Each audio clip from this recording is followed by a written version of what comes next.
I'm okay, I'm fine. Kincana, kincana, teng neng neng neng neng. Ku menahan rasa sakit, rasa sakit. Few moments later. Slick back. No, slick back. That's what I said. Slick back. No, nigga, I'm a pimp named Slick Back. Pimp named Slick Back. Pimp named Slick back. Nigga, are you deaf? I'm a pimp named Slick. Assalamualaikum warahmatullahi wabarakatuh. Perkenalkan, nama saya Nur Askia Jafar dari jurusan akuntansi kelas D semester 1 dengan NIM 92142372. Pada kesempatan kali ini, saya akan menjelaskan permasalahan apa saja yang terjadi di bidang sosial budaya dan juga kekuatan dan kelemahan serta ancaman dan peluang dan juga cara mengatasi ancaman tersebut. Permasalahan sosial budaya adalah kondisi yang terjadi di masyarakat akibat pelanggaran nilai dan norma dan ketidaksesuaian standar hidup yang menyebabkan adanya kerugian fisik maupun non-fisik pada masyarakat. Permasalahan sosial budaya dapat berupa kemiskinan, korupsi, kesenjangan sosial, kriminalitas, konflik sosial, dan juga penyimpangan sosial dan kenakalan remaja. Selain itu, globalisasi juga dapat menimbulkan isu-isu seperti hilangnya identitas budaya dan ketidaksetaraan dalam akses terhadap peluang ekonomi dan pendidikan. Ada beberapa faktor penyebab dari permasalahan sosial budaya, yaitu yang pertama, faktor ekonomi seperti ketimpangan distribusi pendapatan, pengangguran, inflasi, dan ketergantungan pada negara lain. Yang kedua, faktor politik seperti ketidakstabilan pemerintah, penyalahgunaan kekuasaan, nepotisme, dan kolusi. Yang ketiga, ada faktor hukum seperti lemahnya penegakan hukum dan adanya mafia hukum dan ketidakadilan. Yang keempat, faktor budaya seperti degradasi moral, hilangnya identitas nasional, dan pengaruh budaya asing. Yang terakhir, faktor sosial seperti rendahnya pendidikan, kurangnya kesadaran masyarakat, dan konflik antar kelompok. Permasalahan sosial budaya juga dapat menimbulkan dampak negatif bagi individu maupun masyarakat secara keseluruhan.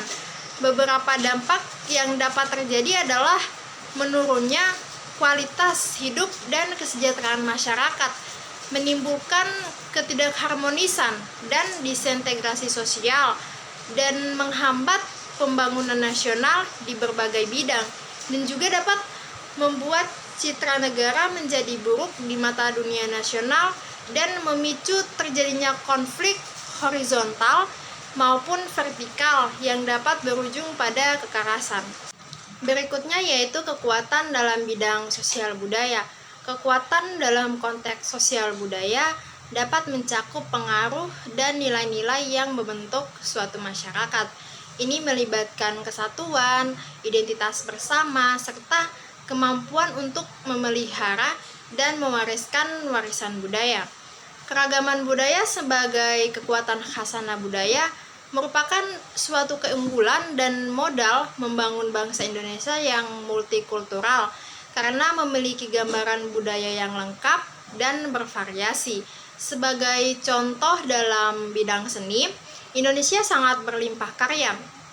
Kreasi dan keunikan dari keragaman kultur masing-masing etnis, baik dalam bentuk seni sastra, seni pertunjukan, seni suara atau instrumental, dan seni tari, serta seni lainnya. Nilai-nilai budaya yang tertanam di dalam masyarakat Indonesia merupakan sebuah kekuatan yang luar biasa dan perlu dimanfaatkan dengan baik, antara lain yaitu dibandingkan dengan negara lain di dunia, keragaman budaya Indonesia sangat bervariasi, unik, dan lengkap karena dipengaruhi oleh keadaan alam dengan kondisi geografis, flora dan fauna yang berbeda antara wilayah Indonesia bagian barat, tengah, dan timur. Yang kedua yaitu keunikan dan kekhasan budaya lokal mulai dari sistem kekerabatan, etika pergaulan, pakaian adat, rumah adat, tari tradisional, serta alat musik tradisional, senjata tradisional, bahasa dan dialek, instrumen dan lagu daerah, pengetahuan pengobatan, dan pengetahuan kuliner. Yang ketiga yaitu merupakan hal yang menarik pandangan bangsa lain yang ingin mempelajari atau mencoba menikmati bahkan memiliki hasil budaya lokal di Indonesia. Banyak warga asing yang tertarik dan mempelajari kebudayaan lokal dan ada pula yang akhirnya menjadi warga negara Indonesia.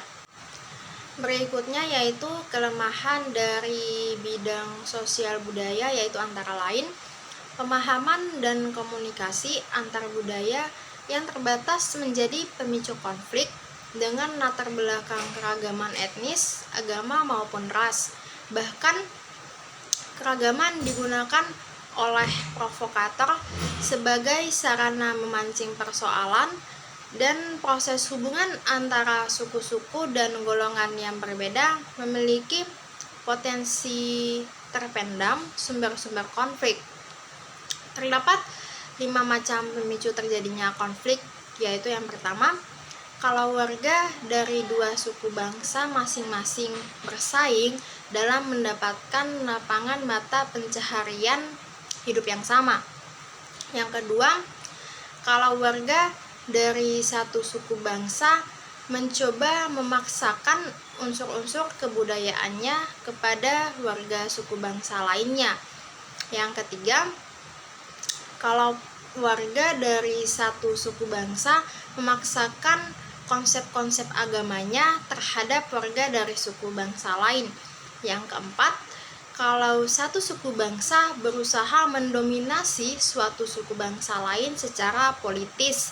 Yang terakhir, dalam hubungan antara suku-suku bangsa yang telah bermusuhan secara adat.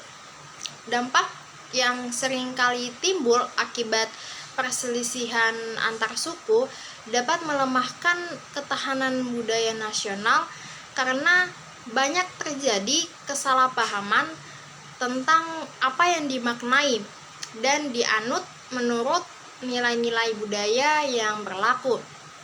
Sistem nilai budaya dan sikap hidup yang ada dalam alam pikiran sebagian anggota masyarakat yang dianggap penting dan berharga dalam kehidupannya.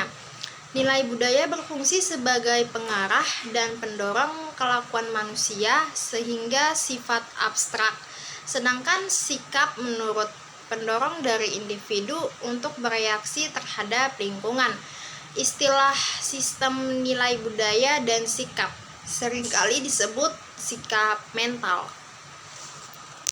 Berikutnya yaitu peluang yang ada dalam bidang sosial budaya, yaitu keanekaragaman budaya Indonesia merupakan peluang untuk bidang sosial budaya sebagai berikut. Yang pertama, pemersatu di antara berbagai kelompok etnis dan suku yang dipersatukan karena pengalaman bersama pada masa lalu dalam menghadapi penjajah. Yang kedua, merupakan kekuatan agar bangsa yang majemuk tetap eksis. Untuk itu diperlukan komunikasi dan interaksi yang dapat membuat anggota masyarakat Indonesia saling bekerja sama dan memiliki pengertian. Sebagai alat komunikasi dan interaksi, dibutuhkan bahasa guna perekat antar anggota masyarakat. Bahasa Indonesia menjadi peluang membangun dan mengembangkan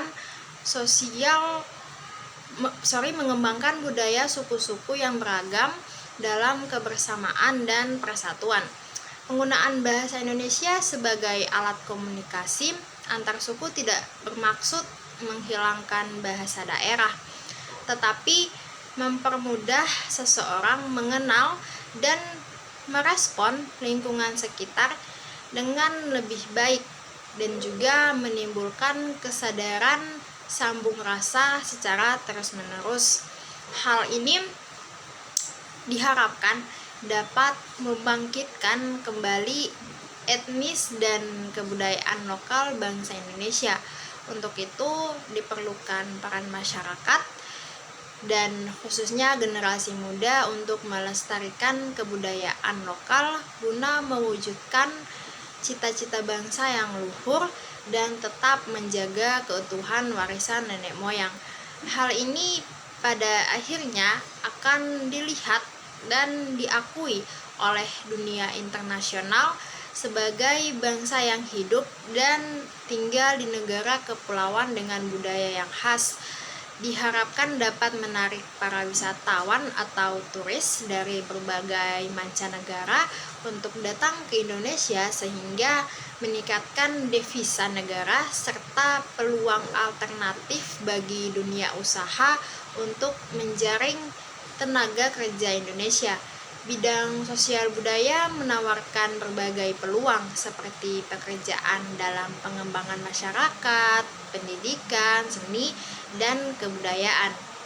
Berikut adalah ancaman yang timbul dan dihadapi bangsa dalam bidang sosial budaya di Indonesia, antara lain yang pertama, dampak globalisasi, di mana setiap kelompok manusia bersatu dengan latar belakang berbeda, dan pengaruh kemajuan teknologi informasi yang sangat pesat seiring dengan ekonomi global yang berasosiasi dengan ilmu pengetahuan, teknologi, industri, dan perdagangan yang di satu sisi membawa kemajuan dan kemakmuran, namun pada sisi lain mengakibatkan kesenjangan kehidupan seperti kemiskinan, ketertinggalan negara belum berkembang, dan ancaman yang harus dihadapi juga berupa kemampuan negara, terutama pemerintah sebagai institusi formal, untuk berupaya mempertahankan nilai-nilai budaya dan terus melestarikannya dan menjadi milik bersama. Di samping itu, pemerintah juga harus mengawasi setiap informasi yang berasal dari luar. Hal-hal yang perlu dilakukan antara lain yaitu yang pertama, diperlukan kemauan yang tulus seluruh suku bangsa Indonesia yang berkarakteristik heterogen untuk melangkah menuju pola hubungan sosial antar individu yang bersifat toleran dan mau menerima kenyataan untuk hidup berdampingan secara damai satu sama lain dengan perbedaan-perbedaan yang melekat pada tiap wujud sosial dan politiknya. Kerukunan hidup merupakan tujuan semua masyarakat yang beragam, mencakup kerukunan politik, ekonomi, dan sosial budaya. Kerukunan individu dengan individu yang lain, kelompok dengan kelompok yang lain, juga kerukunan antara institusi sosial, dan kerukunan antara masyarakat dan pemerintah.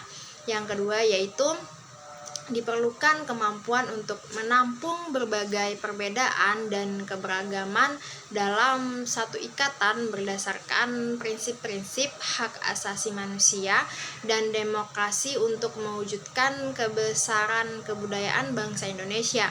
Semboyan bangsa Indonesia Bhinneka Tunggal Ika mengungkapkan persatuan dan kesatuan yang berasal dari keanekaragaman. Walaupun terdiri dari berbagai suku dengan latar budaya berbeda, Indonesia tetap satu dengan bangsa yang memiliki bahasa dan tanah air yang sama, yaitu bahasa Indonesia dan tanah air Indonesia. Begitu juga bendera kebangsaan merah putih sebagai lambang identitas bangsa dan kita bersatu. Yang ketiga yaitu perlu memperkuat persatuan, kepercayaan diri, kebanggaan sebagai bangsa Indonesia sebagai dasar untuk bersaing dan menghadapi gempuran bangsa lain dalam era globalisasi ini. Kebanggaan sebagai sebuah respon natural terhadap sesuatu. Kebanggaan akan tumbuh jika ada genealogis personal, homogenitas identitas, ada rela psikologis personal, dan ada kebersamaan dan kesepahaman bersama antara perilaku dengan sesuatu yang dibanggakan. Era globalisasi memang memberikan banyak dampak positif bagi dunia, namun di sisi lain juga membawa banyak tantangan dan ancaman di bidang sosial budaya, sehingga untuk mengatasi maka harus memiliki strategi untuk mengatasi ancaman tersebut agar dapat menjaga kelestarian budaya dan harmoni sosial. Berikut adalah 5 cara mengatasi ancaman di bidang sosial budaya dalam era globalisasi, yaitu yang pertama, salah satu cara mengatasi ancaman di bidang sosial budaya adalah dengan menghargai dan melestarikan budaya lokal. Budaya lokal memiliki nilai-nilai yang unik dan berbeda dengan budaya dari negara-negara lain. Dengan melestarikan budaya lokal, maka dapat mencegah hilangnya budaya tersebut dan meningkatkan rasa kebanggaan masyarakat terhadap budaya yang ada. Yang kedua yaitu pendidikan tentang budaya dan sejarah. Mendidik masyarakat tentang budaya dan sejarah adalah salah satu cara untuk mengatasi ancaman di bidang sosial budaya. Dengan meningkatkan pengetahuan masyarakat tentang budaya dan sejarah, akan lebih memahami nilai-nilai budaya dan menghargai perbedaan budaya yang ada di masyarakat. Yang ketiga, melindungi hak asasi manusia, yaitu perlindungan hak asasi manusia sangat penting untuk menjaga harmoni sosial dan keberagaman budaya. Setiap orang berhak untuk dihormati dan diakui identitasnya tanpa diskriminasi. Dalam hal ini, pemerintah dan masyarakat harus bekerja sama untuk melindungi hak asasi manusia, termasuk hak-hak minoritas. Yang keempat yaitu menggalakkan dialog antar budaya. Dialog antar budaya sangat penting untuk memperkuat pemahaman dan toleransi antara masyarakat dari berbagai budaya. Dalam hal ini, pemerintah, lembaga pendidikan, dan masyarakat harus bekerja sama untuk menggalakkan dialog antar budaya melalui kegiatan-kegiatan seperti pertukaran budaya dan diskusi serta seminar. Yang terakhir yaitu mengembangkan teknologi pendidikan. Teknologi pendidikan dapat digunakan sebagai sarana untuk memperkuat pemahaman masyarakat tentang budaya dan sejarah. Dalam hal ini, teknologi dapat digunakan untuk membuat konten-konten edukatif seperti video podcast dan aplikasi pendidikan yang dapat diakses oleh masyarakat luas. Dalam mengatasi berbagai ancaman di bidang sosial budaya dalam era globalisasi, memerlukan kerjasama dari semua pihak, termasuk pemerintah, masyarakat, dan lembaga pendidikan. Dengan menerapkan beberapa langkah di atas, maka dapat memperkuat keberagaman budaya dan menjaga harmoni sosial dalam era globalisasi. Sekian penjelasan materi dari saya. Jika ada salah kata dalam pengucapan, mohon dimaafkan. Wassalamualaikum warahmatullahi wabarakatuh.